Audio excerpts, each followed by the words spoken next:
اعوذ باللہ من الشیطان الرجیم بسم اللہ الرحمن الرحیم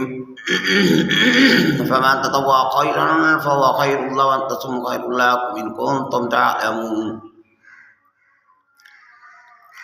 اگر تم روزہ رکھتے ہو تو یہ تمہارے لیے بہتر ہے، یعنی کہ وعلی الذین یطیقونہ فدیۃ طعام مسکین، ضعیف العمری میں جس کی عمر بڑھ گئی ہے اس کے لیے رائے کے فدیہ کا بندوبست کرو، مسکین کو کھانا کھلاؤ، صبح شام ایک روزہ رکھوا دو کسی غریب جن کے پاس نان نفقہ نہیں ہے۔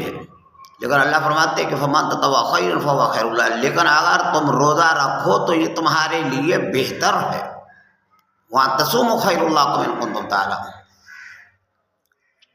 تو بعض علماء فرماتے ہیں کہ اس کے اندر اللہ تعالیٰ نے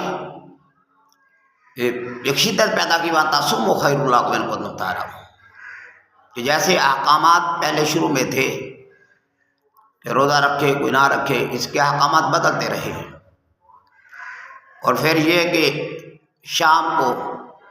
سحری تک ایک دفعہ اگر بندہ سو گیا تو وہ اگر کھانا نہیں کھایا سو گیا تو اس کے لیے بھی کھانا جائز نہیں تھا۔ تو اس طرح مختلف احکامات اترے، لیکن اللہ فرماتے ہیں کہ اگر تم روزہ رکھو وہ تمہارے لیے بہتر ہے۔ آمنت باللہ۔